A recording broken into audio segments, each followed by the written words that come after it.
Hi everyone, Last Epoch releases on February 21st, and in collaboration with our Maxwell team, I want to bring you some up-to-date high-end build guides for you to enjoy. This first build I'm covering here is Volkar's Smite Hammer Throw Void Knight. This reminds of the original Diablo 2 Hammerdin. You throw those hammers everywhere and they decimate everything around you. This is a pretty high-end build. Right now you see footage here of pushing 500 plus corruption with this build. So Volkar has min-maxed this build, like, to the teeth basically, and it is a really huge powerhouse of an endgame build, blasting through those monoliths in no time with high mobility, good single target, and AoE clear.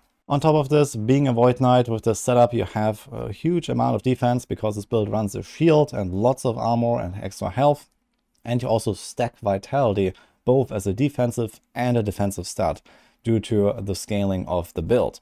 So overall, it's a pretty tanky boy and has really great mobility and damage output. However, it has a downside. It only really comes online a little bit later in the game. So you might have to level up with a different setup, but I'm gonna cover that as well. So the thing is that as you throw those hammers, you need to trigger smite, and this is the actual real damage in this setup. And you can only do this once you have acquired a few of those idols that actually have this chance to cast smite when you throw a hammer.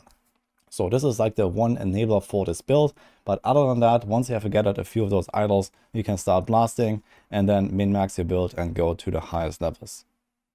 So this build is a classic, and as you can see here, this also melts those timeline bosses in no time whatsoever. It's really fun and fast, and I'm gonna walk you through the entire setup here in this video. Now, again, this Maxwell guide here is written by Volkar, so I also have this linked in the description if you want to read up on everything, all the details here. But you do have the embeds here, you can see all the gear. You have the explanations for the individual skills, the skill trees, and so on. I'm gonna explain you the main combos. As I mentioned, this build needs these idols to really come online, so you're looking for these adorned Raye idols that have this chance to cast smite on hit with throwing attacks.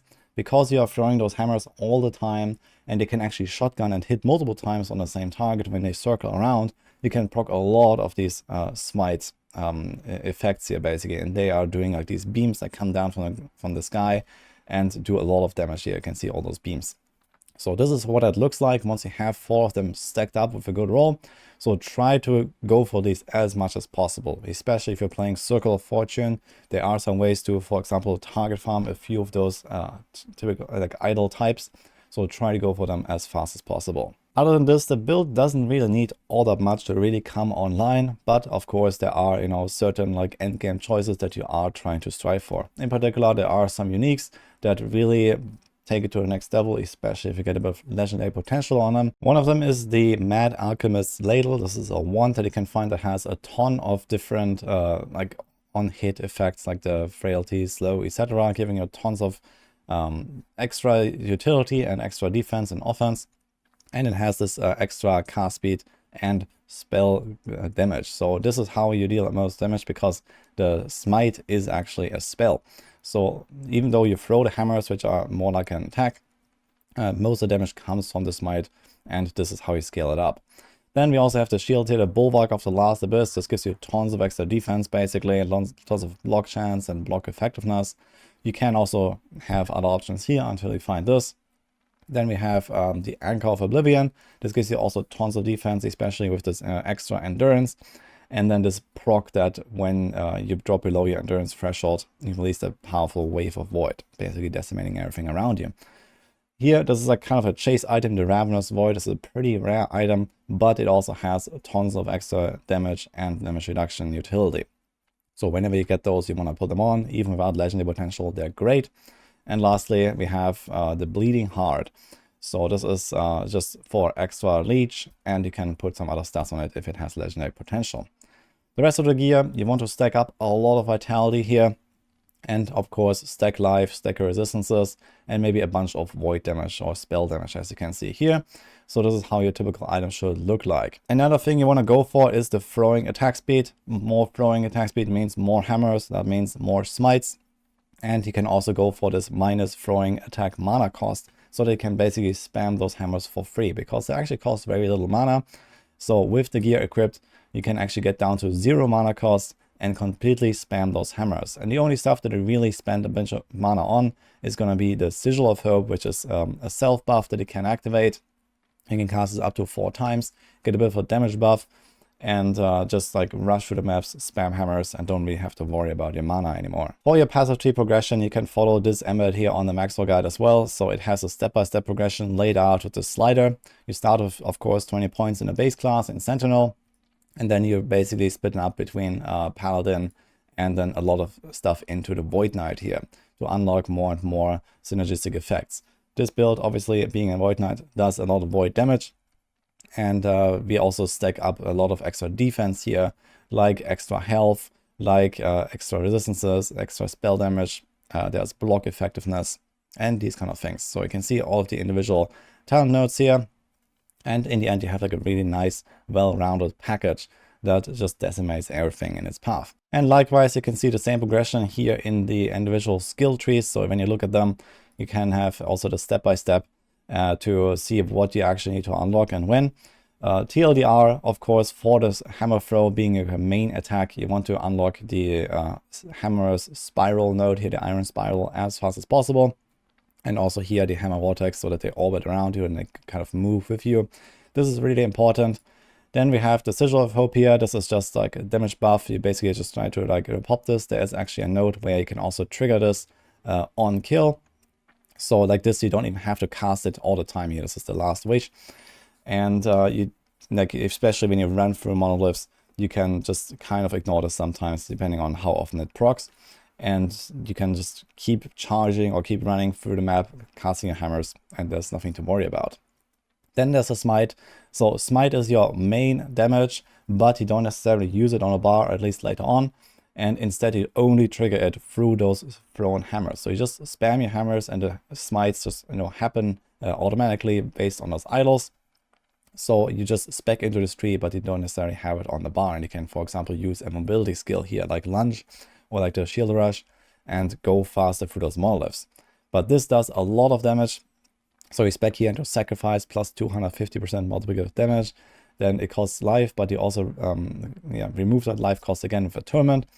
And you have a bunch of extra here, base crit and base crit multiplier, and lots of other like powerful damage effects. The next skill is the Volatile Reversal. This is a pretty interesting Void Knight skill. It allows you to travel back in time for 2 seconds. So originally this also gives you your health and your mana back, but we do pick up some nodes here that actually prevent that, but instead give you a shorter cooldown. So usually it has a pretty long base cooldown. You can see 24 seconds, but you can get lots of cooldown recovery speed here and down here and down here. So this is only going to be like a few seconds cooldown, and you can use this as an offensive buff instead. So for example, you cast this Void Rift when you arrive, and that also makes enemies take more damage here, for example, or you have extra attack speed and extra cast speed and extra movement speed.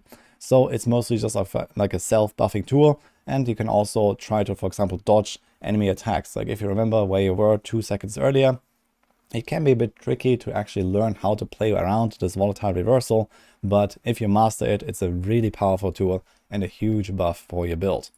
And lastly, there's the Anomaly. This is also another buff skill, basically, where usually you send enemies ahead in time, but here we make it so that they come back immediately, and we just apply extra damage taken buffs. For example, here the Mark of Rot. So when the enemies return, they take 100% extra damage. This is a massive damage buff. And there's a bunch of other things here like attack speed buff.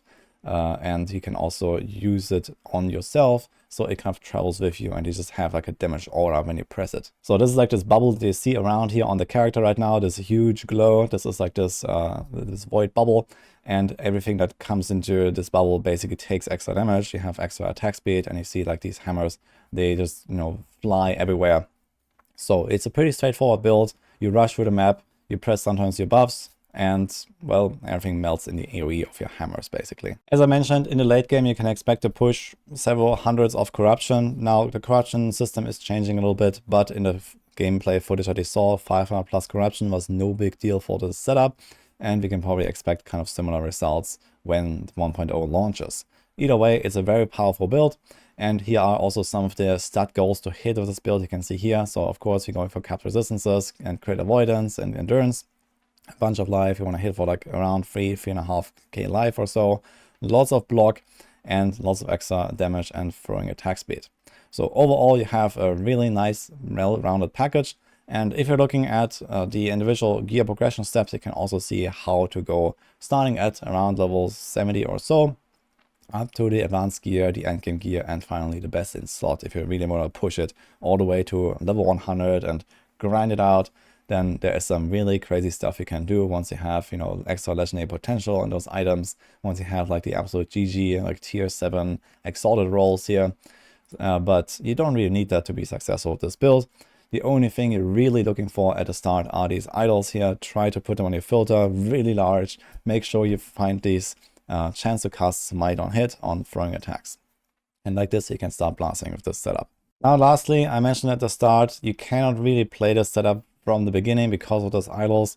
So instead, you should follow this Void Knight leveling guide here by Tarek. So they have also put together a leveling guide for each mastery, including this one, and it actually has a lot of similarities with this Hammerdin setup.